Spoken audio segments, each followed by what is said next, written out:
What's up, everybody? Another Glenn of the Gang video. Me and my boy Big Jack. We're going to talk about the Bears' wild card postseason loss and the state of the organization.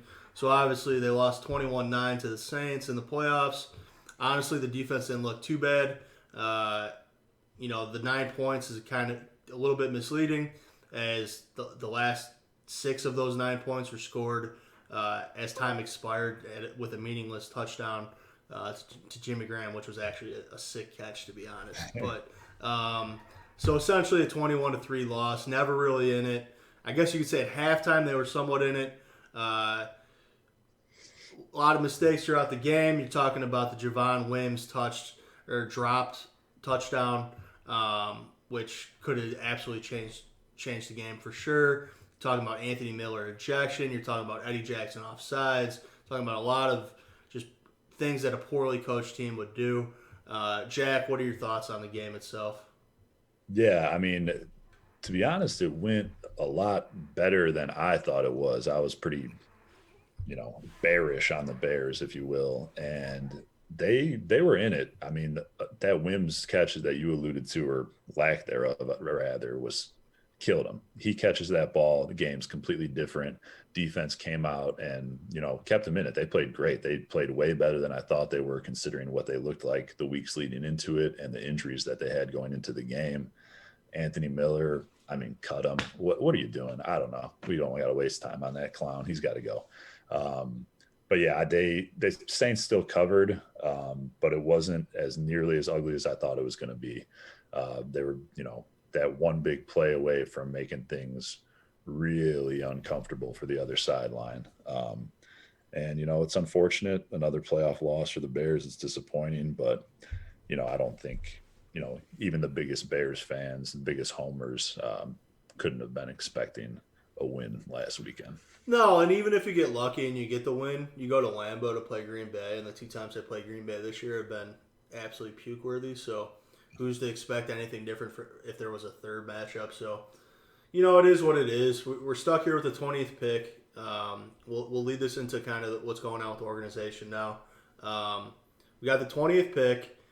It looks like Trubisky's not going to come back from what I'm seeing with talks and quotes, and they're kind of speaking about him in the past tense, right? And then Pagano retires, which it looks like they're using him as a scapegoat.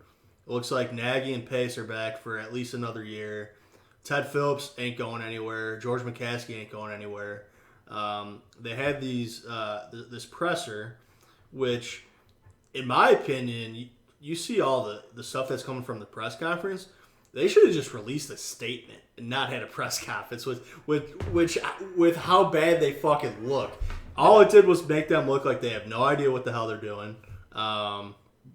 Right. They had to come out and face the music, but yeah, that made things far worse, to say the least. I've said it all along since we started doing this show, or whatever you want to call it, but I'm happy they made the playoffs, but I still wanted them to clean house. I don't see the team becoming a real contender with the current state.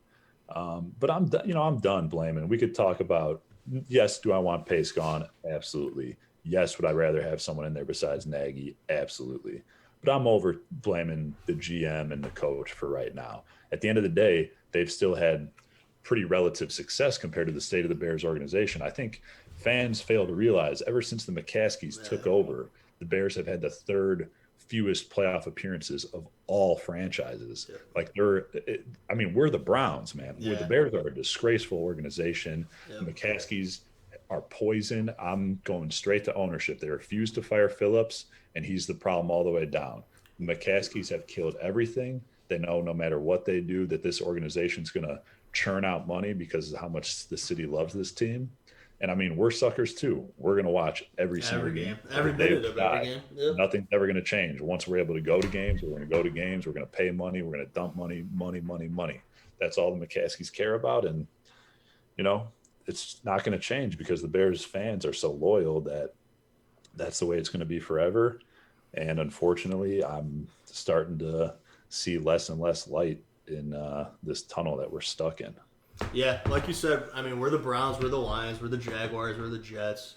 We're the shit of the NFL, unfortunately. It is what it is. And what's come to light through these pressers that I didn't really have a great understanding of before, to be honest, is the exact roles that George McCaskey and Ted Phillips play. And Ted Phillips is never going anywhere because George McCaskey loves him. And Ted Phillips is the guy that hires and fires the GMs. And he loves Nagy. And he's basically been wrong with every GM he's ever hired. Yet he's never going to be fired because George's never going to fire him. Dude, it goes back to, this is what people don't realize. You go back to, I think his name was, it's either Bill McGinnis or Will McGinnis. They were going to hire him as the head coach. And it was back when McCaskey was like running football operations before they were like, okay, we're clearly not doing a good job. We're going to stay away from the football side of things. But you could go look at the payroll and see how many McCaskeys are on that sucker. But he came out publicly and said they agreed to a deal with this coach. And then the coach comes on and is like, I don't know what he's talking about. They tried to lowball me. I'm not working for the Bears. So that's just the type of people that are up at the top of our organization. Yeah. It's not good. And I put the blame solely on ownership's back. I'm done blaming GMs and coaches until ownership gets out of the way and brings in a new president. I'm not blaming anyone else besides the very top.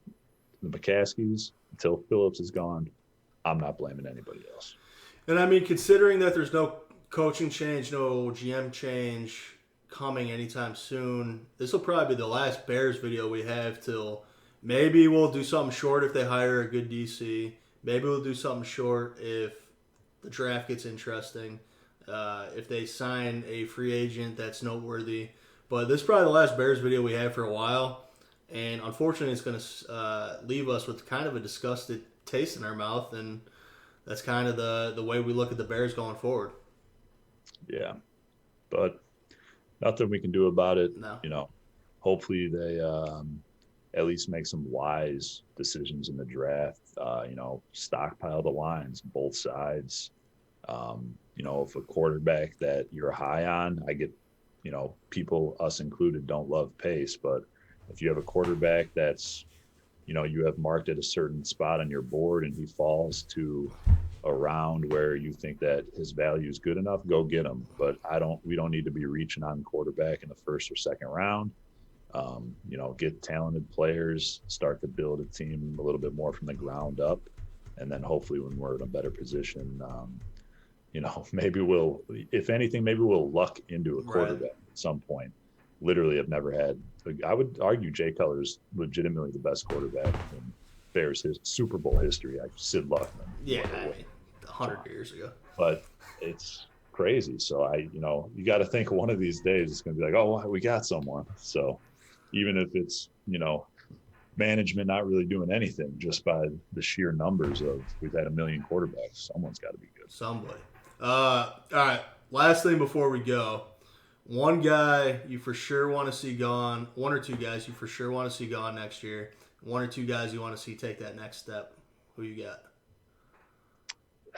I mean, the one guy I want to see gone is Anthony Miller. I think he leaves it's that last game. I mean, the whole season, really, the drop passes all year long, ever since he's been here, the promise of what we thought he could have been, and he just hasn't lived up to it at all. Mooney is light years ahead of him as far as I'm concerned. He knows the injury situation they're dealing with and goes out and does that. I mean, whatever that guy's name on the Saints is, he must be the best trash talker in NFL history. He gets Wims kicked out of the game. He gets Anthony Miller kicked out of the game. His own teammate, Michael Thomas, punches him during practice. Like, that guy must be a savage.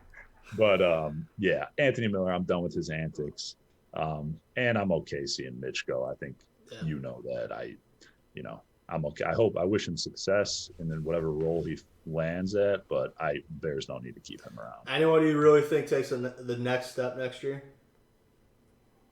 Yeah, I think Roquan Smith keeps moving into a top pro type caliber guy in the league.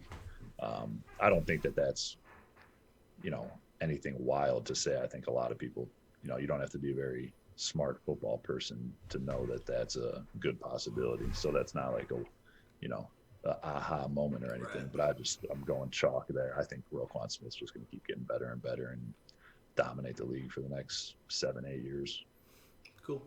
I'd like to see Miller gone just like you. I'd also like to potentially, and this might rub some people the wrong way, I'd potentially like to see if you can get anything for Akeem Hicks. He's getting old. He's hurt a lot, seems like. You can maybe still get something for him.